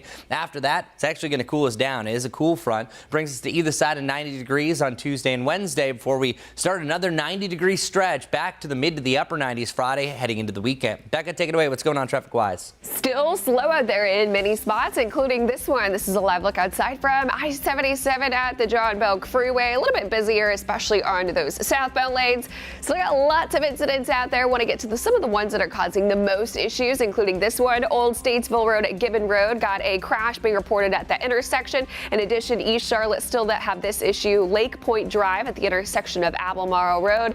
And then over towards Gastonia. The biggest thing going on going to be Chester Street southbound has several lanes blocked just before Bulb Avenue.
Thanks for streaming live on WCNC Plus at 8:30. I'm Lisa Washington. And I'm Ben Thompson. We are weather alert today as temperatures soar into the 90s once again, and that means Gastonia's cooling center will be open, but with some changes. WCNC Charlotte's Destiny Richards has an update on the city's plan, the recent controversy, and what it means for those staying safe in today's heat.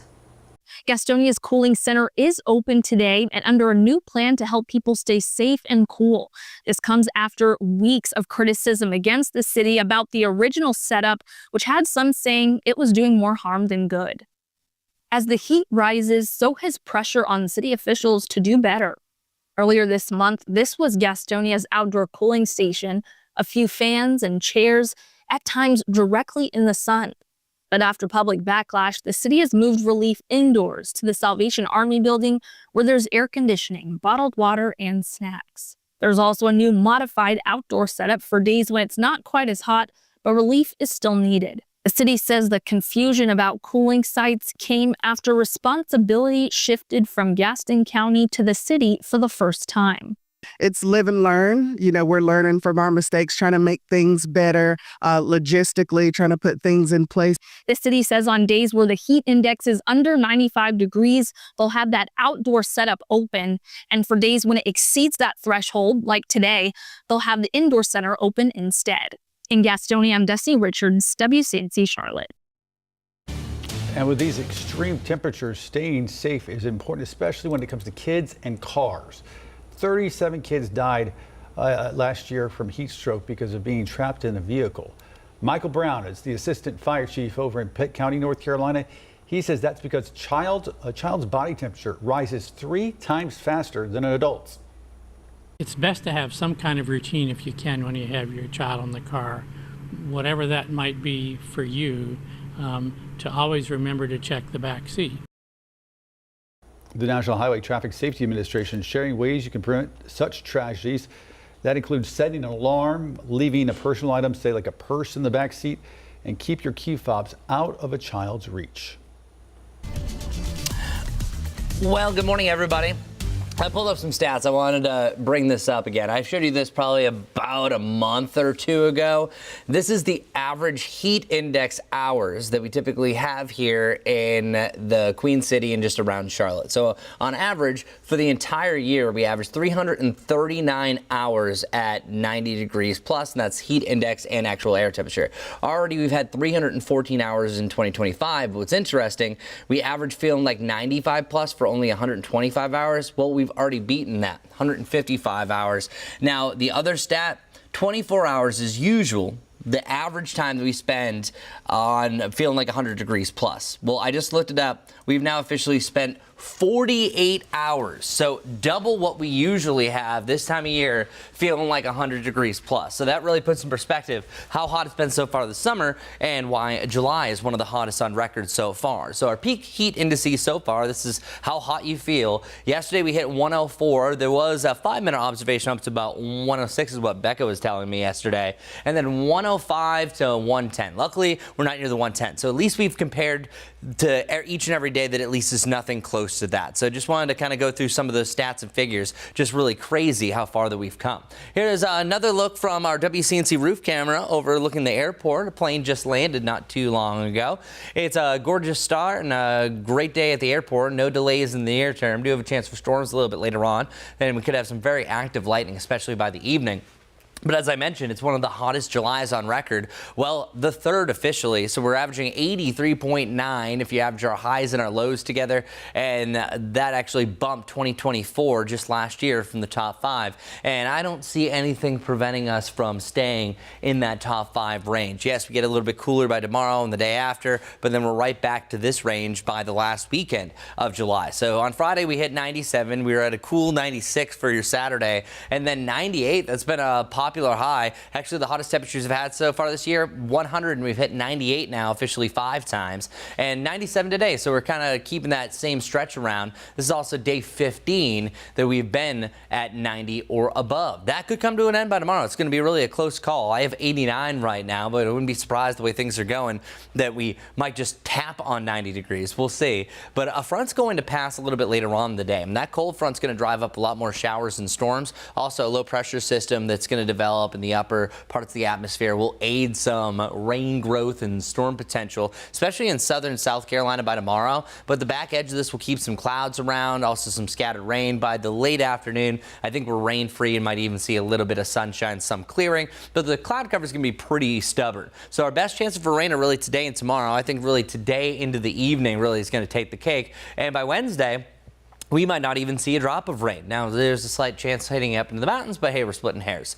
Today, the earliest you'll see a storm is right around noon. Noon to 2 is this first chance for an isolated storm, but it's primarily really 4 to 8 that I think we see most of the activity. That's at least the way this is trending. We'll see what Becca has at noon for the futurecast, but it seemed pretty consistent that this is going to be the general time, 4 to 8 across the Charlotte area. I'm not saying that you're not going to see a storm before or after that. I just think that we're seeing most of the storms, most of the heavier rainfall during that time frame, and it's really 8 to 10 that we start to erode this line that quickly pushes its way down to the southeast, but it will be slow moving at times, and that's going to allow for a slight chance for a little localized flooding. That's why we have a low risk for a flood threat or excessive rainfall for today. As far as the rain goes tomorrow, I think it's a cloudy start. It's cloudy, it's foggy, misty, some spotty showers here and there for the morning heading into the afternoon. So it's kind of that gray sky that's just really not forgiving and not letting a lot of sunshine in. That's why we're a little bit cooler as well. And then we're much drier thereafter, so some good news. As far as any tropical development goes, we do actually now have a 20% chance that this little wave here, it's called Invest 94L, that is potentially going to be our next tropical storm. It has a lot of things that it's fighting against, though, such as wind shear, which is one of the biggest reducers for tropical development. And we'll get a little bit more on that. I'll have a deeper look at the tropics. But here's a 7-day forecast. We have one more day that we're going weather alert because of that heat advisory. Chance of feeling anywhere from 100 to 105. And then boom, look at that, 89 to either side of 90 for your Tuesday and Wednesday. Wednesday's rain free. And then we're back to normal. The usual pop-up shower or thunderstorm potential Thursday and Friday. But then look at the weekend, 98 on Saturday,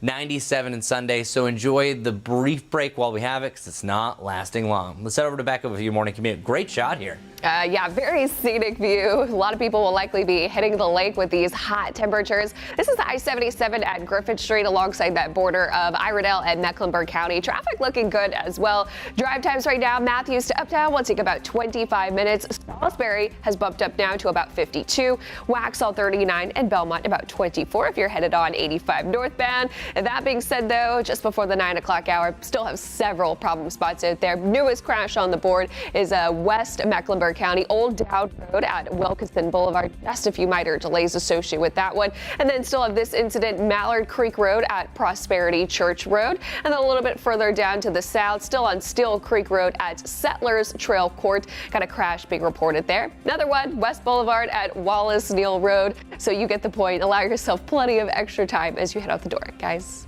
And sticking with the traffic theme, heads up for drivers in Monroe this morning. Happening today, part of Pinedale Avenue is going to close as crews start working on a major infrastructure project there. The city says the project is going to improve safety for drivers and improve stormwater management. That work is expected to last at least 4 months. Changes are now in place for an area of popular Uptown bars after a recent shooting killed a father and club worker. Arlie Bryant was taking a break from work when he was shot and killed near Encore nightclub. 5 other people were hurt. WCNC Charlotte's Anna King visited that nightlife spot on North College Street over the weekend and spoke with workers who say these efforts can't come soon enough. Following a shooting in Uptown that left 1 person dead and 5 others injured, businesses and CMPD are now taking action. CMPD will be monitoring key areas around Love Charlotte, Encore, and Imperial, and that includes restricting traffic in nearby alleys. Employees nearby who work late hours say they welcome the change. Especially on weekends, I'm here from 9 a.m. to 9:30. I'm tired, I'm dazed, I'm exhausted. I'm a bigger guy, and even I still get harassed by some people. Love Charlotte made a post alerting their guests of this change, saying they take safety seriously. The hope now is that the increased presence not only protects people, but shifts Uptown's reputation. I think it might also help people want to come to Uptown. I feel like Uptown gets a bad rep. I know, like, I'm newer to this area, and one of the first things I heard was, ooh, you can't walk around Uptown without safety. Still, workers say security can't be the only solution to the growing problem. I can just kind of like get to my car as fast as I can. But obviously, of course, alleyways and stuff like that, you try to avoid avoid. Maybe like in the alleyways, some more lighting could also be beneficial. In Uptown, Anna King, WCNC Charlotte. It is time now to connect the dots. That's when we make the news that makes sense. Health insurance is about to get a lot more expensive, especially if you buy your coverage through the Affordable Care Act. Millions of Americans could soon face a major jump in health insurance costs. Let's connect the dots. Affordable Care Act plans, also known as Obamacare, could see a 15% premium hike in 2026. That's the biggest in 7 years.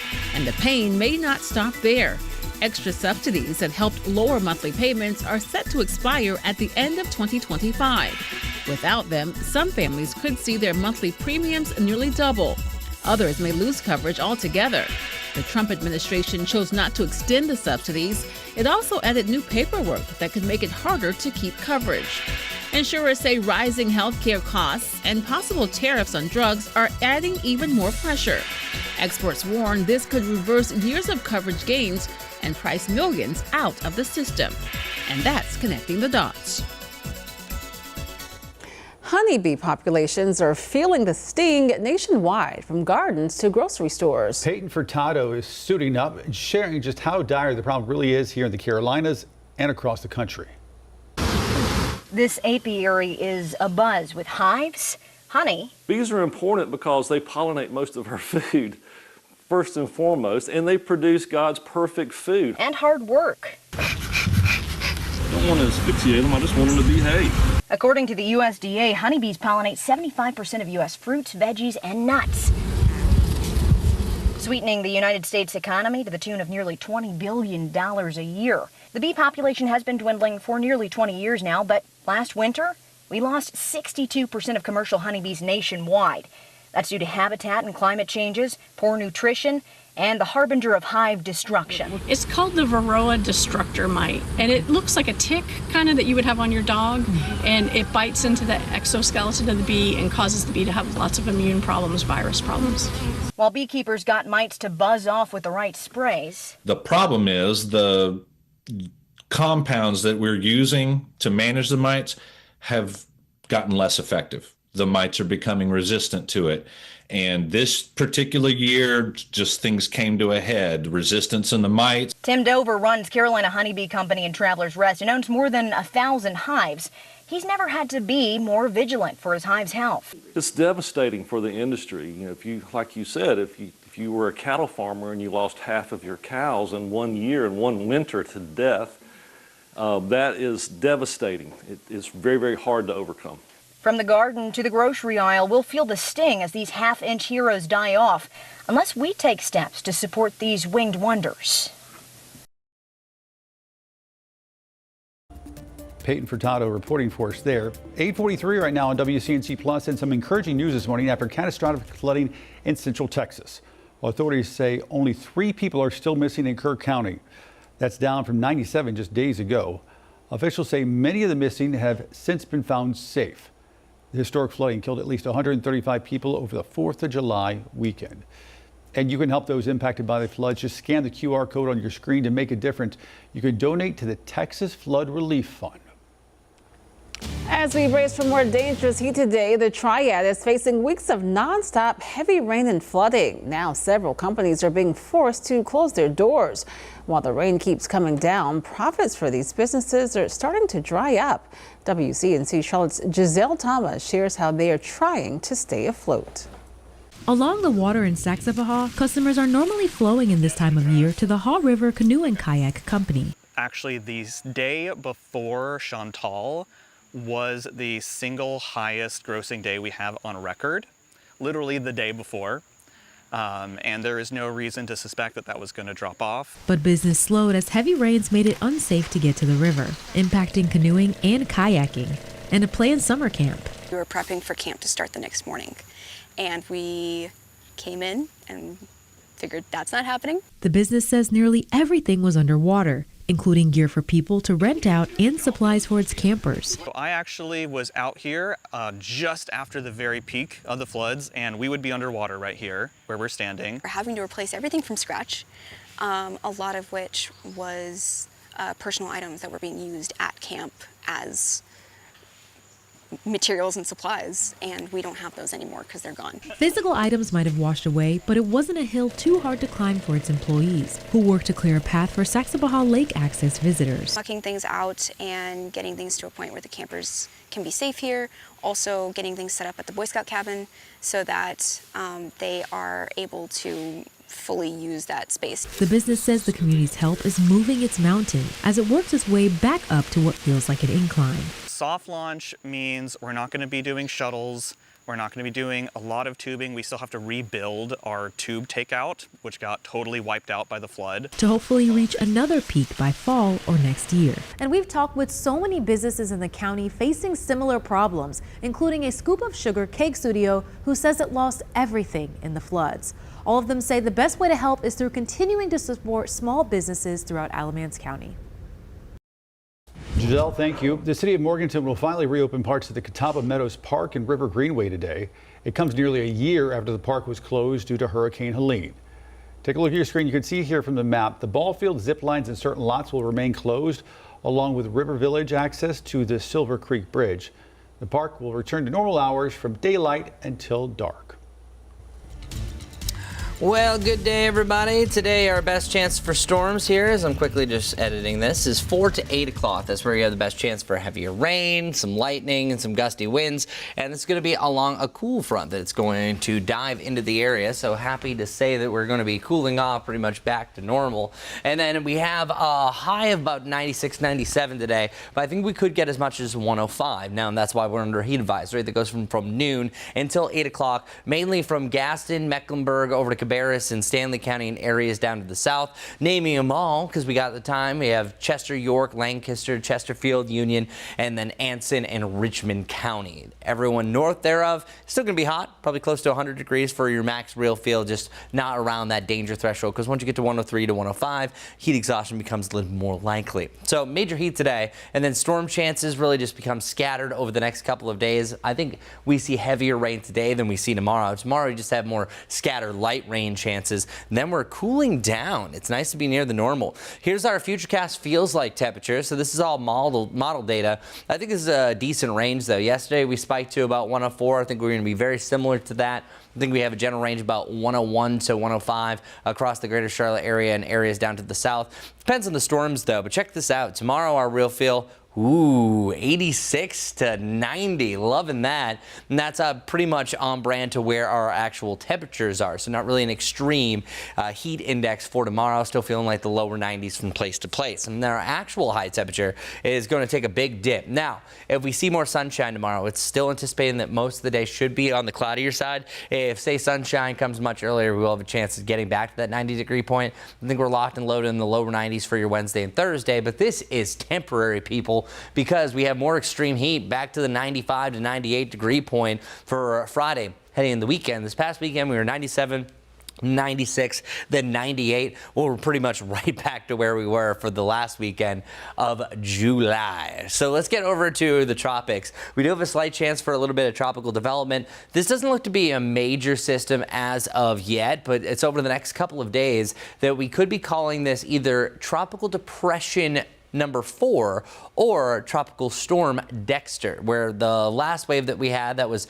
Invest 93-L, well, now that didn't come to fruition because it was just hovering along the coast of Florida through Alabama, Mississippi, eventually making a decent landfall as far as rain goes heading into Louisiana. Well, I think it's the lesser Antilles that will have a chance for right around Barbuda. Grenada is going to be affected by this. Trinidad, as you are working our way towards about your Wednesday morning, that's where I think we have that development zone. Right now it's moving stationary, so it's not moving. One of the last times I really saw that was Dorian, but luckily we're not talking about a Category 5, but it has gained some strength. Since the last time I was updating you, we had a 25-mile-per-hour wind. Now it's up to 30, so likely those numbers are going to be much higher, especially going forward, but it's that development zone that is the most favorable over the next 2 days. See that area green? This is wind shear, so that means that you don't don't have a lot of things that are cutting into the upper levels of the storm, allows it to rotate freely. Once it gets a closed center of circulation, comes a warm core low. That means that it's fully warm, no cool air at any levels of this atmosphere.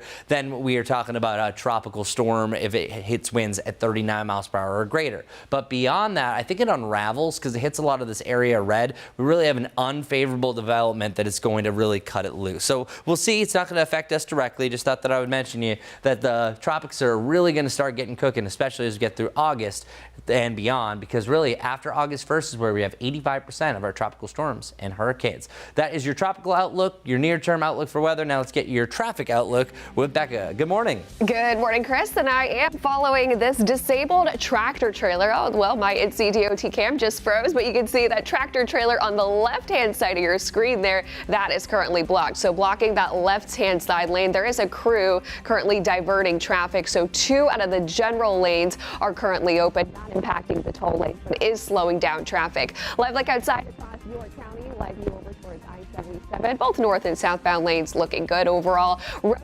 As well. That incident's pretty much everywhere out there, including this one. Newest one on the board is going to be Old Statesville Road at Gibbon Road, causing just a few minor delays. And then still have this one lane blocked due to an incident on Finchley Drive at Eastway. All right, Becca, thanks so much. 8:51 now. An Arkansas family nearly lost their beloved dog recently when it wandered away from home and was missing for 4 days. Get this. Luckily, a drone operator joined the search and saved the dog in more ways than one. Whitney Thomas explains. PSDK connected. Okay. No, I mean, I just definitely thought he was gone for sure. It was terrible. It was awful. Jordan and Brooke Allen burdened by the thought of never seeing their dog again after it went missing last Saturday. Just a loose board in the fence. He pushed his way right through. The Allens' dog, Whiskey, taking off from their home to a wooden area in Morrilton. And somebody posted, hey, maybe try getting a hold of somebody with a drone. They called me up and they sounded pretty desperate. Chris Laughlin conducted similar searches before, so he got to work. It was kind of perplexing to me. It's like I hear a dog out there, I don't see it. After 4 hours of searching with his drone, Laughlin spotted Whiskey until something else caught him by surprise. There was a coyote on it. I'm like, oh, no way. My instinct was just to get right down there on the coyote and let the air from the propellers to, hit that coyote. Thankfully, the drone chased the coyote away and Whiskey was saved. When they were able to see the dog and was able to get him home, they were just delighted, and that just makes me feel good inside. Got him! Saved his life! There was no way we would have found him without the drone. Saved our family. He's part of the family. My goodness. Incredible. I never even would have thought about it. Exactly. And bring this story locally.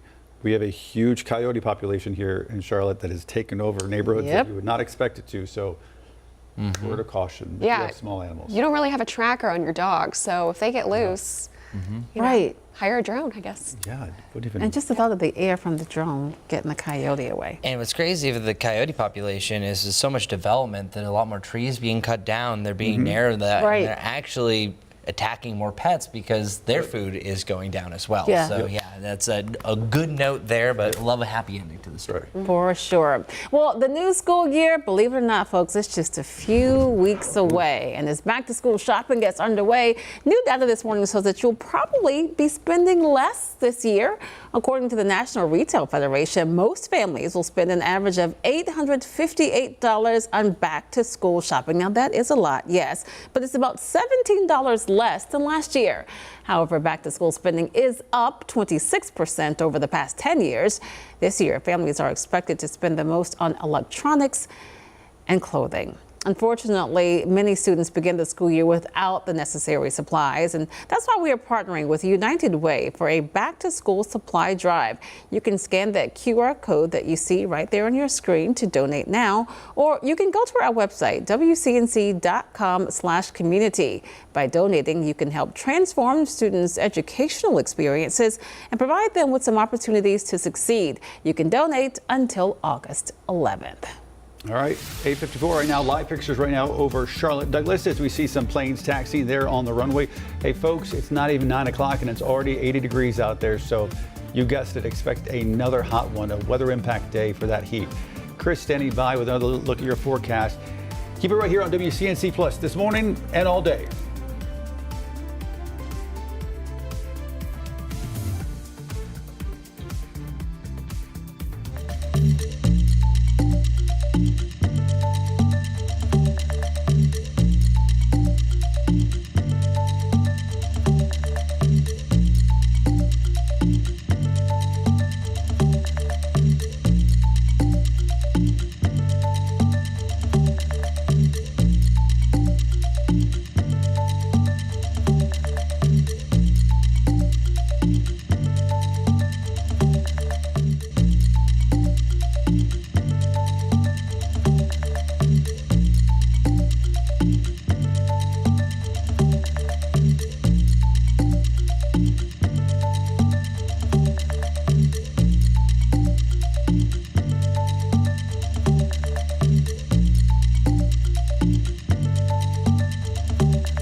Let's start off with the stats. So far, Charlotte has spent 48 hours this year feeling like 100 degrees plus. On average, it's usually 24 hours for the entirety of the summertime. Well, nope, we're going to add many more to that, feeling like 100 degrees as early as noon, and that could last up until 6 o'clock. Now, the technical heat advisory goes from noon until 8, but it's these 6 hours they'll feel the hottest, especially between 3 to 5. As much as 105 is the real feel. We're going to have a cool front that rolls through, giving us a chance for storms really after 4 to 9. That's your best potential. And then either side of 90 degrees through at least the middle of the week for back to where we've been. Becca, let's head over to your morning commute. All right, taking you outside. This is I-77 southbound at Atondo Avenue. You can see that disabled tractor trailer currently blocking that left-hand side lane. So right now, only 2 of the general lanes are open. Toll lanes are completely open, so might be a good day to take that. Still have this disabled vehicle. This is eastbound Westinghouse Boulevard just before 77.